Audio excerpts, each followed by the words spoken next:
바로 한번 가시죠. 바로 가시기 전에 네. 사실 세팅이 지금 한창 되고 있기 한창 되고 때문에 있습니다. 지금 예. 저희가 바로 가고 보니까. 싶은데 약간 텀을 두고 약간 타이밍 잘 맞춰야 돼요. 타이밍 잘 맞춰야 돼요. 오늘 센스 없게 너무 빨리 얘기했다. 네, 지금 PD님이 준비하는 마음이 바빴어. 그러니까요. 손길이 아주 예. 바빴어. 네. 저희가 약간 여유를 두고 잠깐 지금 한 2kg 빠지신 것 같아 방금. 네, 한 2분 동안. 아주 민첩했어요. 예. 네네. 네, 아주 우리 신 PD 아주 아주 빨랐습니다. 민첩하게 네. 아주 부드럽게 인사드리겠습니다. 알겠습니다. 네, 안녕하세요. 네. 안녕하십니까. 네. 네. 우리 신 PD님 위해서 좀 박수 한번. 네. 주말에도 열심히 또 열일해 주시는 이게 우리 송 훌륭한 PD님과 방송이 진행되기 위해서 이 카메라에 보이지 않는 제작진 노고가 그러니까요. 맞습니다. 엄청납니다. 네. 네. 정말 광고 나가는 1, 2분 사이에 정말 많은 일들이 있죠. 네, 여기는. 아주 네. 스튜디오에 많은 변화가 예. 네, 또 네. 아주 민첩하게 변화가 있었죠. 네. 네. 우리 스태프분들 너무 감사합니다. 네. 자 오늘 불금의 또 뉴스 네. 어떤 것들을 준비하셨나요? 오늘은 제가 수요일에 약속드렸던 윌슨님이 왜 도대체 3,000포인트까지 외치고 계신지 예. 제가 좀 근거를 낱낱이 파헤쳐보는 시간을 마이클 윌슨. 갖도록 네. 하겠습니다. 두 번째는 같은 모건스탠리의 애널리스트가 땡땡이라는 빅테크 주식이 64%의 상승 여력이 있다고 해서 어떤 또 투자 포인트가 있는지 네. 가지고 와봤고요. 네. 세 번째로는 제가 지난 수요일에 이 블룸버그의 펀드 매니저 설문조사 내용을 정리를 했었는데 약간 비슷하면서도 다른 내용이긴 합니다. 내년에 좀 주목해야 할 이슈들에 대해서 예. 정리를 했고요. 네. 마지막으로는 최근 월가에서 2023년에 봐야 할 기업들에 관한 자료들이 좀 많이 나오고 있는데 네. 오늘도 관련해서 좀 많은 자료들을 봤습니다. 아. 그래도 그중에서 적어도 3개의 자료에서 겹치는 종목들 7개를 정리를 세 개의 해봤습니다. 자료에서 겹치는 종목 7개. 네. 왜냐하면 너무 한 자료에만 있는 걸 가지고 오면 너무 편향된 내용일 수도 있으니까 네. 적어도 3개의 자료에서 겹치는 주식들로 가져와 겹치는 주식은 또 의미가 있겠죠. 그만큼. 네, 그만큼 알겠습니다. 네, 알겠습니다. 좋게 본다는 얘기니까 예. 한번 어떤 포인트인지 예. 찾아보겠습니다. 네, 저희 또 첫 번째 늘 시장에 찬물을 끼얹는 저희 마이클 윌슨 형님 한번 가도록 하겠습니다. 이분 요즘 마음에 안 들어요. 예. 네, 윌슨 마음에 안 듭니다. 윌슨님 왜 네. 그러시는지 그래도 한번 분석 한번 근거를 가보시죠. 보겠습니다. 네, 첫 번째 페이지 보시면요. 월가에서 그래도 쪽집게라고 알려져 있는 우리 마이클 윌슨 선생님께서 비관론을 좀 최근에 강조를 하고 있습니다. 모든 일에는 그래도 타당한 근거와 네. 이런 사례가 있어야겠죠? 그래서 제가 정리를 좀 해봤습니다. 미국 증시가 내년에 실적 리스크를 마주하게 되면서 급락하게 될 것이다라는 게 포인트이고요. 이 상승 랠리를 견인할 수 있는 원동력이 시장에서 현재 좀 사라지고 있다라고 주장하는 게 이 포인트였고요. 네. S&P 500이 내년 1분기 중에 최대 20% 가까이 급락할 것이라고 또 예상하면서 올해 2022년은 이 페드의 고강도 긴축 리스크에 흔들렸다면 내년에는 이 기업들의 실적 리스크가 마주하게 될 것이다 라고 하면서 3,000포인트를 바닥으로 예. 찝는 모습을 보였습니다. 3,000포인트. 네, 동의하십니까? 진짜 이 부분에? 마이너스 20%잖아요. 지수로 네. 따지면. 야, 마이너스 20%가 더 빠진다면 빠지면 안 되는데. 아, 참 진짜. 네. 예. 그래서 지금 월가 전문가들의 EPS 예상치가 230달러인데 네. 윌슨 선생님께서는 195달러까지도 떨어질 아. 것이다라고 이 근거를 또 제시하더라고요. 예. 아, 그래도 이걸 보니까 너무 암울해져서 그날 제가 수요일에 가장 밑에 있었던 이 도이체방크는 또 4,500포인트를 외쳤거든요. 네. 4,500포인트는 도대체 어떤 근거로 외치는지 제가 정리를 해봤습니다. 완전 극과 극을 갖고 왔네요, 오늘. 예. 아, 제가 그 네. 아테네 선생님처럼 네. 이 지혜의 저울로 네. 보고 싶더라고요. 밸런스를 네. 맞추는 거죠. 밸런스. 밸런스. 예. 아, 약간 감사합니다. 밸런스가 너무 극과 극인데 일단 맞춰봅시다 일단. 예. 제가 중간 거는 지난 시간에 말씀드렸기 때문에 극과 극을 한번 정리해 보겠습니다. 알겠습니다. 이 페드의 긴축 여파로 인해서 내년 중반에 이 경기 침체가 올 가능성이 크고 급격한 단기 하락을 일으킬 것이라고 전망을 했는데요. 네. 경기 침체가 발생할 경우에 증시가 한 25% 정도 떨어질 것이다. 라고 전망을 하면서 내년 상반기에 4,500선까지 뛰었다가 네. 경기 침체 충격으로 3분기에 25%가 폭락한 뒤 또 연말에 다시 회복할 것으로 전망합니다. 그래서 이걸 자료를 그냥 4,500포인트만 보니까 네. 이 사람은 강세론자구나 했는데 막상 또 보니까 이분도 중간에 좀 조정을 받을 것이다. 폭락 나왔네요. 무섭네요. 거의 뭐 진도준급으로 네. 예상을 하는 것 같은데. 그죠? 네, 극과 극인데 예. 하여튼 도이치방크에서도 이렇게 네, 전망하는 모습을 예, 보였습니다. 그러니까 4,500까지 올라왔다가 경기 침체 다시 폭락했다가 다시 이제 어느 정도 네. 다시 이제 제자리로 네. 돌아온다. 그렇죠. 음. 그래서 두 분 다 내용을 보면은 예. 어쨌든 한번 조정이 네. 오긴 올 것이다라는 내용이 우세한 상황이었고 그 다음은 모건 스탠리 자료를 제가 또 가지고 와봤습니다. 네. 앞서서 그렇게 얘기하면서도 64%의 여력이 있는 빅테크 주식이 하나 있다고 하는데요. 땡땡입니다. 어떤 주식일까요? 이 너무 두 쉬워서. 글자예요? 두 글자? 네, 애플. 맞습니다. 맞아요? 아 제가 최파군님께도 여쭤보려고 했는데 바로 메타라고 이렇게. 말하려고 했는데 나 메타라고 얘기가 재밌는 거 아니야? 아, 애플 말하면 메타도 될수 재미없는 거 있는데. 아니에요? 전 메타라고 하실 줄 알았는데. 메타 플랫폼스죠. 메타 플랫폼. 너무 많잖아. 메타 플랫폼스. 하여튼, 예. 애플. 아 갑자기 진짜 무의식적으로 재미가 애플 없어지네요. 메타 네. 플랫폼 해야 재밌었는데. 그러니까. 메타 애플 말하면 해주셔야 되는데. 어떡해요. 제가 죽일 놈이죠. 제가 죽일 놈입니다. 맞추셔서 네, 축하드립니다. 예. 훌륭하십니다. 그래서 제가 이제 내용 들어가 보면 네. 애플과 이 다른 빅테크 기업들의 연초 대비 주가 추이를 퍼포먼스로 좀 비교를 해봤는데요. 파란색 선이 애플입니다. 거의 이제 윗부분에 있는데 물론 주황색 선이 S&P 500인 이 스파이를 좀 살짝 언더퍼폼하긴 했지만 그 아래 다른 빅테크 기업들의 퍼포먼스와 비교해 보면 이 애플의 주가는 상대적으로 좀 양호한 흐름인 것을 그러네요. 확인해 보실 수 있습니다. 그럼 모건 스탠리가 왜 애플은 계속 강세를 보일 수 있다고 추천을 하는지 그 근거들을 알아보겠습니다. 먼저 최근 투자자들은 이 중국의 아이폰 생산 부족에서부터 이 호주의 직원 파업에 이르기까지 이 애플을 둘러싸고 이제 단기 공급 중단에 좀 초점을 맞추고 있다. 그래서 모건 스탠리에서는 이 대신에 장기적인 관점에서 애플 생태계의 힘과 지속성에 좀 주목을 해야 된다라고 주장을 했는데요. 네네. 먼저 11억 명대의 유저들이 높은 충성도와 낮은 이탈률을 이제 활용해서 애플이 점점 구독과 같은 반복 모델을 지속적으로 만들어낼 것이고 결국은 이 소비자 수요를 조절하는 것에 대한 이 투자자들의 두려움을 결국에는 완화시킬 수 있다고 하면서 네. 애플을 64%까지도 와, 네, 64%. 오를 수 있다. 네. 예. 그래서 앞에 보시면은 네. 베이스 케이스에서 보면은 22%의 상승 여력이 있고 뷰 케이스로 보면 이제 64%가 있다. 네. 그래서 기사가 좀 헤드라인이 자극적으로 쓰다 보니까 이제 64%인데 22%에서 64% 사이까지 상승 여력을 이제 외치고 있었다. 네. 네. 그 내용 64%면 200불이 넘어갑니다. 그렇죠. 지금 상황에서. 그렇죠. 예. 235불. 235불. 네. 와. 이 얘기대로 예. 쭉 갔으면 좋겠습니다. 알겠습니다. 예. 네. 그리고 그 다음 자료를 또 바로 보시면요. 네.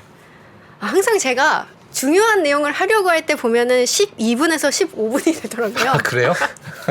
그러면 네, 좀 일찍 마음이 시작할까요? 급해지는데 일찍? 네, 그래도 오프닝이 중요하니까 예. 제가 빨리 해보도록 하겠습니다. 알겠습니다. 네, 그 세 번째 자료 보시면은 이 대다수의 투자자들이 2023년에 관심을 집중하고 있고 또 어디에 투자를 해야 할지 계획하고 있는 상황이실 텐데요. 네. 내년 주식시장에서 무엇에 집중해야 하는지를 좀 한 번 더 정리를 해봤습니다. 그래서 글로벌 금융 사이트인 FX 엠파이어에 있는 자료인데요. 먼저 제가 5가지로 정리를 해봤습니다. 첫 번째, 내년 주식시장을 주도할 키워드는 뭐라고 생각하시나요? 내년 주식 시장의 주요 키워드는 아무래도 뭐 경기 침체? 정답. 경기 침체. 그렇죠. 또 하나, 또 하나 있어요? 네. 고용? 한 4개 정도 있습니다. 네 개요? 있어요. 갑자기 계속 느네? 맞네요. 금리 인하. 금리 인하도 있고요. 네. 네. 금리나. 또 뭐 있지? 하나 더. 하나 더. 우리 시청자분들도 맞추시면. 예. 네.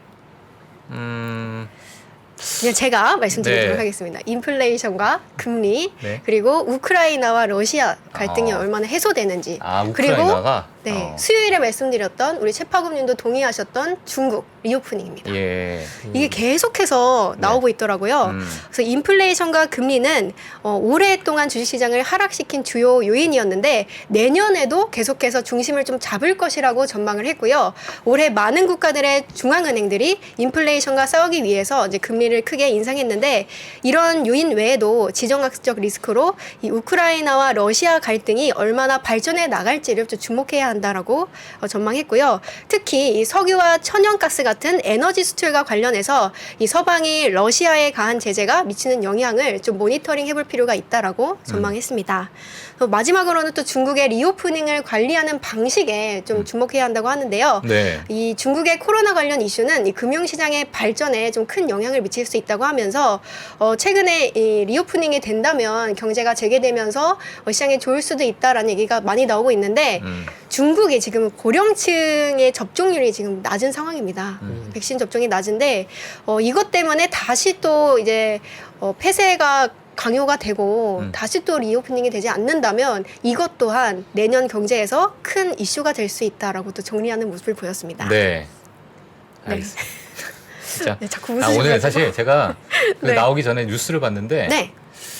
확진자가 한 16배 급증. 그러니까 아. 이제 그 네. 선별소에 가가지고 검사 받는 사람이 16배 급증했다 그래가지고 네. 또는 찡님님이 나오시잖아요. 네. 제가 아주 낱낱이 한번 여쭤보고 싶어가지고 기다리고 있거든요, 사실. 예. 네, 오늘 중국에 대해서 그러니까요. 좀 여쭤보는 시간을 가져도 예, 좋을 것 같습니다. 알겠습니다. 예. 네, 다음은 두 번째인데요. 네. 방어적인 주식에 주의를 집중하세요라는 내용입니다. 이건 제가 수요일에도 말씀드리긴 했는데 방어주들은 이 일괄된 그 배당급 지급을 하는 기업들이 많기 때문에 상대적으로 위험도가 낮다. 그래서 이 부분을 좀 주목해서 봐야 한다는 게 이제 요약해서 말씀드리면 이 두 번째 내용이었고요. 네. 세 번째로는 방어주도 봐야 하지만 이제 성장주의 발전도 면밀히 관찰해야 한다는 내용이 있었습니다. 네. 방어주는 안정성을 제공하기 위해서 포트폴리오에 포함되는 것이 최근에 선호되고 있는데 이 성장주의 발전도 감시하는 것이 이제는 2023년에는 필수적으로 봐야 한다. 그러면서 선별적으로 좀 성장주에도 조금씩 투자해 나가는 것이 좋을 네. 것이다라는 전략이 있었고요. 예. 네 번째로는 그 중에서도 이 방어주와 성장주 중에서도 강력한 가격 결정력을 보유한 기업으로 찾아봐야 한다고 합니다. 그래서 더 디테일하게 말씀드리면 수요의 탄력성 그리고 산업의 발전 및 수익성뿐만이 아니라 상품이나 서비스의 이런 생산에 사용되는 원자재 또는 기타 투입률의 이 비용 변화까지 고려하면서 선별적으로 골라야 한다라고 얘기했고요. 네. 마지막으로는 금융주 투자도 고려하라라는 내용입니다. 금리. 네, 최근에는 금융주 투자에 대한 내용이 이렇게 많이 없었는데 네. 여기서는 금융주 투자를 또 해보라고 하더라고요. 그 근거로는 당분간 금리가 지금처럼 높은 수준을 유지할 것이라고 믿거나 또 투자 대상국에서 금리가 오를 것으로 판단이 되면 은행이나 증권사, 이 보험사 등 이자 수익이 높아서 이 고금리 혜택을 볼 수 있는 금융주에 이제 매수를 해야 된다라는 게 원래 원칙적으로 우리 그렇게 알고 있지 않습니까? 네. 근데 비관적인 것도 있기 때문에 이 경제 전망이 이 투자와 소비 행태에 강하게 또 영향을 미쳐서 대출 부실화 때문에 이 신용 활동이 크게 위축되면 또 이것 또한 또 금융주에는 악재가 될 수 있기 때문에 예. 항상 일반적인 맥락을 고려하면서 시장을 좀 봐야 한다. 그래도 네. 금융주를 또 주목해야 한다라는 예. 내용이 마지막 포인트였고요. 예. 네, 아니 제가 오늘 저도 이제 좀 준비를 한 자료가 좀 있습니다. 자료가 있는데 네. 거의 이제 마이클 버리 형님. 아, 예. 뭐 다 형님이죠, 근데 다 형님인데 그분들이 허락하셨습니까? 그 형님께서는 네. 또 저 이제 네. 그 금리 그 신용에 대한 그런 얘기를 좀 했어요. 아, 되게 좋아하네. 너무 좋아하시네요. 예. 하여튼 그 형님이 그렇게 말씀하셔가지고 네, 좀 이따가 네. 예 한번 제가 좀 언급을 한번 하도록 아니, 하겠습니다. 누가 뭐 버리 형님이랑 술 자주 한잔 하신 줄 알았겠어. 한잔 하셨나봐요 버리. 연락 안 한 지 좀 오래됐습니다, 근데. 네. 아. 예. 다음에 전화 한번 드려요 연말일 그러니까. 때. 네. 네. 이제 이어가시죠. 마지막 자료 네. 보겠습니다. 2023년에 봐야 할 최고의 주식들에 대한 자료들이 좀 있었는데요. 네. 전에 말씀드렸다시피 적어도 3개의 자료에서 겹치는 종목들로 좀 준비를 해왔습니다. 그 중에서도 시가총액이 좀 상대적으로 크고 또 거래량이 좀 많은 기업들 위주로 준비를 해봤는데요. 먼저 AMD입니다. AMD. 네, AMD도 최근에 많이 이제 주목받고 있는데 최근에 YTD로 보면은 마이너스 54%를 기록하고 있습니다. 하지만 S&P 글로벌 마켓 인텔리전스에 따르면 이 분석가들은 데이터 센터 칩의 시장 점유율 상승 때문에 향후에 3년에서 5년 정도 동안 연평균 수익률이 한 30%대로 증가할 수 있다고 하면서 이 점을 크게 투자 포인트로 봤었고요. 네. 바로 이어서 다음 기업 가보겠습니다. 아마존입니다. 아마존. 아마존이 최근에 주가가 상당히 좋지 않은데 진짜 아마존은 네. 늘 추천을 하는 너무 종목이에요. 어려워요. 늘 네. 추천하는 종목인데 맞습니다. 야 진짜 안 간다. 최근 월가에서도 자주 좀 매수를 좀 하고 있다라고 또 언급되고 있는 그런 기업이긴 합니다. 예. 그래서 장기적인 관점에서 이 기대와 가치가 좀 크게 조정받은 매력적인 펀더멘털을 가진 기업이라는 건 누가 알고 있는데 왜 오르지 않을까요? 진짜 네. 아 진짜 우리 썸네일에도 제가 뭐 예전에 네. 썼지만 아마 존 X 안 오른다 이렇게 얘기를 했군요. 이렇게 아마- 얘기할 아마 좀 정도로 이렇게 진짜 안 안 오릅니다. 오르더라고요. 네. 예. 베조스 선생님이 좀 많이 그러니까요. 도와주셨으면 예, 좋겠습니다. 진짜 안 오릅니다. 네. 예. 그래도 이게 3개 정도 겹치는 기사에 있었다. 그래서 가지고 와봤고요. 다음은 데커스 아웃도어입니다. 저도 이 유명한 어그라는 곳에 어그부츠가 하나 있는데, 이 어그도 유명하지만 호카 오네라는 이 신발 브랜드가 있는데, 여기서도 지금 계속 수익이 성장하고 있다고 합니다. 그래서 어그와 이 호카의 성장이 같이 이제 수익성이 발전하면서 나중에 이제 2023년에도 지속적으로 성장할 수 있는 주식이다라는 포인트가 최근에 나오고 있고요. 그 다음은 할리버튼입니다. 할리버튼. 네. 이 석유의 위치를 또 파악하고 우물까지 직접 건설하고 완성하는 그런 업체인데 최근 석유 회사들이 생산을 증가시키면서 이익을 얻을 것이다라고 보이면서 예. 주목해야 할 네 번째 이제 네 번째. 기업으로 네, 꼽고 있었고요. 예. 그 다음은 네. 머크앤컴퍼니입니다. 머크. 네, 머크 주가가 어. 참 좋은데요. 예. 여기는 크게 두 가지로 보시면 돼요. 킬투르다와 가다실 매출이 지금 호조세를 보이고 있는데 이 두 가지 외에도 지금 파이프라인이 너무 좋기 때문에 중국에서도 최근에 이 가다실의 좀 실적이 좀 계속 성장이 되고 있는 모습이라고 합니다. 그래서 이 머크앤컴퍼니도 좀 봐야 할 기업들이다라고 월가에서 외치고 네. 있었고요. 그 다음은 저도 좋아하는 네. 룰루레몬입니다. 네, 동일 매장 매출이 전년 동기 대비해 22% 증가했는데 지난 1년 동안 퍼포먼스를 보면 20% 지금 조정받았거든요. 그래서 애널리스트들은 지금 강력한 브랜드 네임밸류가 있고 직접 판매 증가를 좀 가속화시키고 있기 때문에 룰루레몬도 지금 계속 지속적으로 봐야 할 그런 기업이다라고 이제 외치고 있었고 네. 마지막입니다. 마지막. 암젠인데요. 암젠 최근에 살짝 조정받긴 했는데 네. 아직 그 월가에서는 중립적인 의견이 좀 우세한 상황이긴 합니다. 그래도 최근 파이프라인 강세와 또 주가 저평가를 이유로 바이를 외치는 애널리스트가 있었는데요. 암젠은 아시다시피 바이오 시밀러의 강자입니다. 그래서 최근에 이 앞에 머크앤컴퍼니와 비슷하게 파이프라인이 지금 계속 지속적으로 늘어나고 있거든요. 그래서 암젠도 2023년에 좀 주목해봐야 할 마지막 기업으로 마지막 준비를 기업으로. 해봤습니다. 네. 제 의견이 아니라 월가에서. 월가에서 했어요. 네, 네. 데리킴님이 하신 게 아니라 월가에서. 네, 감사합니다. 사실 뭐 지금 내년에 이제 뭐 2023년 전망치를 딱 보게 되면 헬스케어 업종이 지속적으로 나오고 네, 있으니까 여기도 이제 맞습니다. 종목들이 음. 헬스케어 관련돼서 네, 예 뭐 여러 이제 기업들이 있는 것처럼 보입니다 지금. 예. 머크 암젠 좋죠. 네. 최근 뭐 모더나도 엄청 뭐 또 급등했다 급락했다가 지금 뭐 난리를 피우고 있으니까. 맞습니다. 알겠습니다. 네. 네, 자 오늘 저희 금요일 네. 또 첫 번째 시간을 저희 꾸며주신 데리킴님, 네 다음 주 수요일 날, 네, 수요일. 네 또 월가의 소식을 가지고 또 뵙도록 알겠습니다. 하겠습니다. 알겠습니다. 네, 다음 주에 뵙도록 하겠습니다. 감사합니다. 예, 감사합니다. 감사합니다. 네, 네, 우리 글로벌 라이브 보석 저희 데리킴님과 또 뉴스 정리해봤고요. 네, 상당히 좋은 단어네요. 보석. 보석. 제가 쓴 단어 아니고요. 예, 예. 네, 박메타님 단어 잠깐 빌렸습니다. 보석 같은 네 데리킴님. 네, 저희 잠시 광고 보고 와서 일부 시황 이어가겠습니다. 네. 2023년 투자 계획을 고민하고 계십니까? 2022년을 돌아보고 내 종목을 점검해 볼 시간. 그래서 준비했습니다. 반도체, 2차 전지, 자동차, 인터넷, 바이오, 그리고 국내와 글로벌 투자 전략까지 각 분야 베스트 애널리스트만 모셨습니다. 2023 베스트 투자 전략. 이번 강의는 사전에 설문조사를 통해 투자자분들이 진짜 궁금해하는 내용을 담았습니다. 12월 22일 목요일까지만 제공되는 3프로TV 다이어리 캘린더 세트와 수강료 37% 할인 혜택을 절대 놓치지 마세요. 자세한 내용은 영상 하단 링크 또는 네이버에 3프로TV를 검색하세요.